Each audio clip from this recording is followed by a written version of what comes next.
आरक्षणाच्या मुद्द्यावरून राज्यातील ओबीसी समाज मोठ्या प्रमाणात आक्रमक झालेला असताना आता याच पार्श्वभूमीवर भाजपच्या नेत्या पंकजा मुंडे यांनी सुद्धा मैदानामध्ये एंट्री घेतली आहे। पंकजा मुंडे यांनी आता ओबीसी समाजाच्या हक्कांसाठी एक मागणी करणारं ट्विट केलंय आणि या ट्विटमध्ये पंकजा यांनी भाजपचे ज्येष्ठ दिवंगत नेते गोपीनाथ मुंडे यांचं जे लोकसभेतलं एक भाषण आहे ज्यामध्ये ते ओबीसी समाजाच्या हक्कांबाबत बोलतायत ते भाषण त्यांनी ट्विट केलंय आणि या माध्यमातून पंकजा यांनी आता या मुद्द्यावरून पुन्हा एकदा सक्रिय जी आपली भूमिका आहे ती दाखवायला सुरुवात केली आहे। पंकजा मुंडे यांनी गोपीनाथ मुंडे यांचं जे भाषण केलं आहे त्यामध्ये गोपीनाथ मुंडे नेमकं काय म्हणतायत आणि पंकजांनी नेमकं काय ट्विट केलंय जाणून घेऊया। याचा सगळ्याचा अर्थ काय तेही पाहूया। मात्र त्यापूर्वी हा व्हिडिओ जर तुम्ही यूट्यूबवर पाहत असाल तर आमचं चॅनल सबस्क्राईब करा आणि जर फेसबुकवर पाहत असाल तर आम्हाला लाईक आणि फॉलो करा।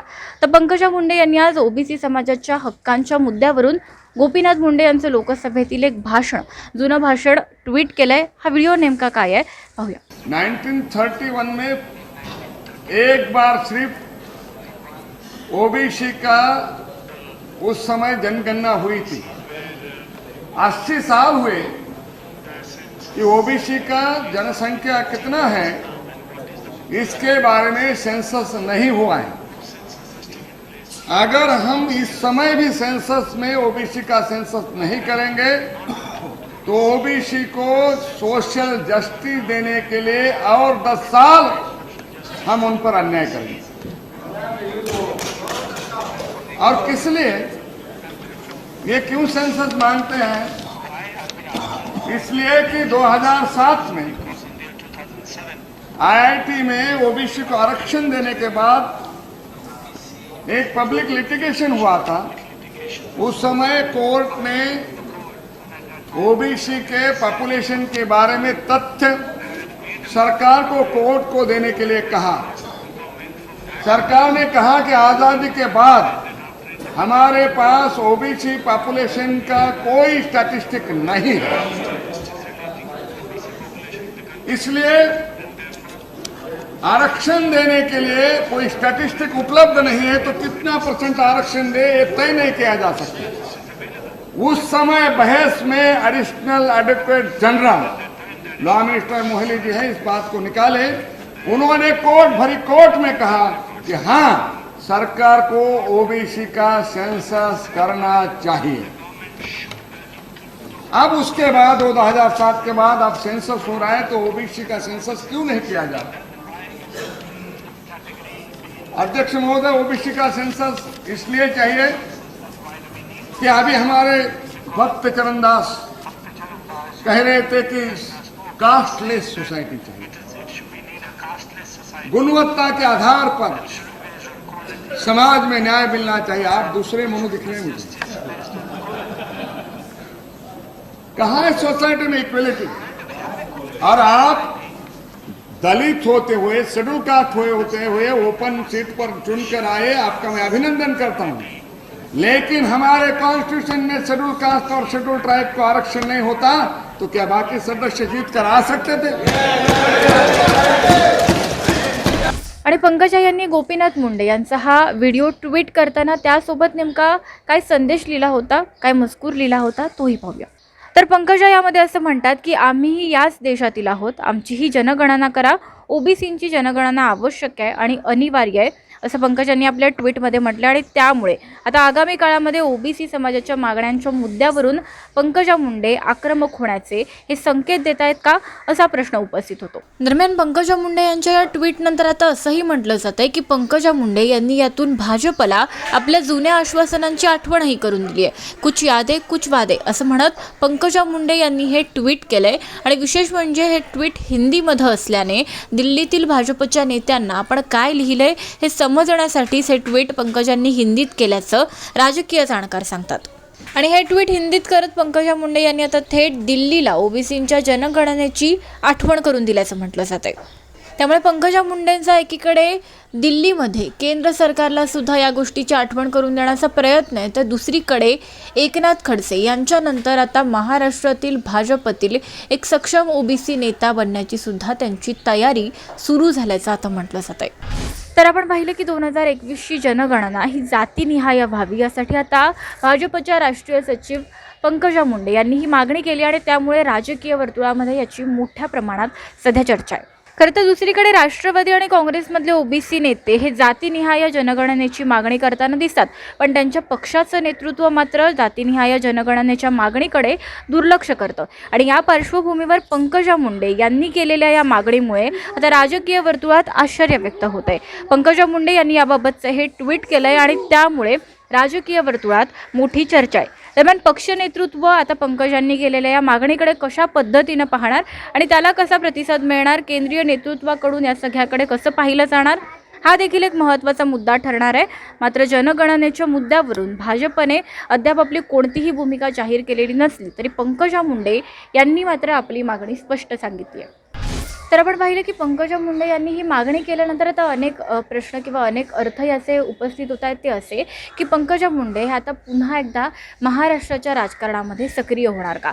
पंकजा मुंडे या विधानसभेतील त्यांच्या पराभवानंतर देवेंद्र फडणवीस आणि त्यांच्या गटावर मोठ्या प्रमाणात नाराज होत्या आणि अगदी पंकजा मुंडे या भाजप सोडतील इथपर्यंत चर्चा झालेल्या आहेत. पंकजा मुंडे यांनी वारंवार उघडपणे का होईना पण आपली नाराजी जी आहे ती व्यक्त केलेली आहे. आणि अशा पार्श्वभूमीवर पंकजा मुंडे या सुरुवातीच्या काळामध्ये नाराज होत्या, त्यानंतर त्यांना केंद्रीय कार्यकारिणीमध्ये घेण्यात आलं. त्यांची नाराजी दूर करण्याचा कुठेतरी हा प्रयत्न झाला होता आणि त्यानंतर केंद्रामध्ये पंकजा मुंडे बिझी झाल्याचं म्हटलं गेलं. मात्र आता पुन्हा एकदा ही जातीनिहाय जनगणनेची मागणी करत आणि ओबीसी समाजाच्या हक्कांच्या मुद्द्यावरून पंकजा मुंडे या सक्रिय झाल्याचं पाहायला मिळतं. आणि त्यामुळे आता या निमित्तानं पंकजा मुंडे महाराष्ट्राच्या राजकारणात सक्रिय होणार का असा प्रश्न किंवा अशा चर्चा सध्या राजकीय वर्तुळामध्ये मोठ्या प्रमाणात रंगू लागल्या आहेत. आणि पंकजा मुंडे यांनी हे ट्विट करून पुन्हा एकदा आता स्थानिक राजकारणामध्ये परतण्याचे संकेत दिल्याचं सुद्धा आता मानलं जात आहे.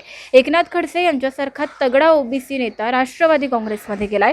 याशिवाय महाविकास आघाडीच्या नेत्यांकडून भाजपकडून ओबीसी समाजावर अन्याय होत असल्याचं वारंवार सांगितलं जातं. आणि अशा परिस्थितीमध्ये पंकजा मुंडे या आता भाजपसाठी सक्षम ओबीसी चेहरा ठरू शकणार का? एकनाथ खडसे यांच्यानंतर आता पंकजा मुंडे हा भाजपतील सक्षम ओबीसी चेहरा ठरणार का हे पाहणं महत्त्वाचं आहे. आणि याचसाठी आता पंकजा मुंडे महाराष्ट्राच्या राजकारणात सक्रिय होत आहेत असंही म्हटलं जात आहे.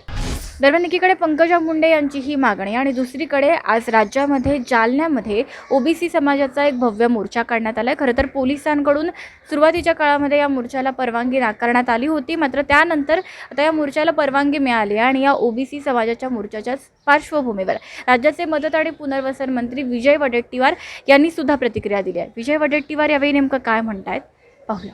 ते असं बाळासाहेब सराटे नावाचा एक माणूस म्हणतोय जो या संपूर्ण सर्वेक्षणामध्ये 1.5 कोटी रुपये घेऊन हा समाजाचं सर्वेक्षणाचं काम त्यांच्याकडे दिलं होतं. ते व्यक्ती म्हणतात मला आवाहन केलं, मी ओबीसीचा एक कार्यकर्ता म्हणून आलेलो आहे, मंत्री म्हणून येता तर ऐकणार पण कार्यकर्ता म्हणून सहभागी होण्यासाठी चाललो. आणि एवढ्या मोठ्या महाराष्ट्रातल्या जाती असताना 12 बलुतेदारांपासून तर ओबीसीच्या ह्याच्या संदर्भात कोणी जर ओबीसी मध्ये घुसण्याचा प्रयत्न करत असेल तर आम्ही पहारेकरी आहोत. जागते रहो हा इशाराच देण्यासाठी म्हणून, हा कोणाला इशारा नाही, घुसू पाहणाऱ्यांना इशारा, इतर कुठल्या समाजाला इशारा नाही, घुसू पाहणाऱ्याला इशारा देण्यासाठीच. आणि एवढ्या मोठ्या जाती असताना आमची स्वतंत्र जनगणना का नाही? सर्वांची जनगणना होती तर ओबीसीची जनगणना व्हावी हे केंद्र सरकारला माहीत व्हावं. ही ओबीसीची शक्ती आता एकवटली आहे आणि जनगणना घोषित केल्याशिवाय आता उपाय नाही. म्हणून हा सर्व ओबीसी समाज आज जालन्यात आहे, उद्या महाराष्ट्रातल्या प्रत्येक जिल्ह्यात जाईल आणि ओबीसी एकतेचा संदेश घेऊन पुढं आपल्या हक्कासाठी, आपल्या न्यायासाठी हा समाज आता एकवटतो. गायकवाड समितीवर तुमचा आक्षेप आहे असं गायकवाड समितीमध्ये ओबीसीच्या मागासवर्गीयाच्या आरक्षणाची ही समिती होती, मागासवर्गीय समिती. ही गायकवाड समितीमध्ये गायकवाड त्याचे जरी प्रमुख असले तरी ही मागासवर्गीय आयोगाची समिती होती. मागासवर्गीय आयोगावर कोण असावे? त्याच्यामध्ये मागासवर्गीय आयोगावर मोठ्या संख्येने मागासवर्गीय नव्हते. हा खरा मुद्दा आहे. जाऊ देत त्यात आपण मागासवर्गीय आयोगाने दिल्यानंतर, गायकवाड समितीने निर्णय दिल्यानंतर एसीबीसीतून घेण्याला कोणाचाही विरोध नाही. एकही व्यक्तीने आतापर्यंत विरोध केलेला नाही, करणारही नाही, करायचा प्रश्नही निर्माण होणार नाही. परंतु काही विघ्न संतोषी जर त्याला वेगळं वळण देण्याचं काम करत असतील तर मात्र हा आम्ही सक्तीनिशी येत आहोत. प्रयत्न कोणी करू नये, हा एवढी तर माहिती नक्कीच देऊ. तर आता आपण पाहिलं की पुन्हा एकदा राज्यामध्ये ओबीसी समाजाच्या हक्कांच्या मुद्द्यावरून राजकारण पेटायला सुरुवात झाली आहे. आणि या संपूर्ण पार्श्वभूमीवर एकीकडे पंकजा मुंडे सक्रिय झाल्या आहेत, दुसरीकडे आता या हक्कांच्या मागणीसाठी समाजही आक्रमक झाला आहे. पंकजा मुंडे महाराष्ट्रामध्ये पुन्हा या निमित्तानं सक्रिय होणार का हे पाहणं महत्त्वाचं आहे. राजकीय वर्तुळामध्ये या मुद्द्यावरून आता कशा पद्धतीनं राजकारण पेटत जातं, काय काय चर्चा होतात याबाबत निश्चित आपण जाणून घेणार आहोत. मात्र यासारख्या आणखी व्हिडिओ पाहत राहण्यासाठी आमच्या यूट्यूब चॅनलला सबस्क्राईब करा आणि फेसबुक पेजला लाईक आणि फॉलो करा. धन्यवाद. आता सर्वात आधी बातम्या मिळवा आमच्या मोबाईल न्यूज ॲप्लिकेशनच्या सहाय्याने. अँड्रॉइड किंवा iOS प्लॅटफॉर्मवर जाऊन HW न्यूजचे ॲप सर्च करा, डाउनलोड करा. आपल्याला हवी ती भाषा निवडा. आजच्या बातम्यांच्या गर्दीतून आपल्या कामाची बातमी मिळवा फक्त HW न्यूजवर.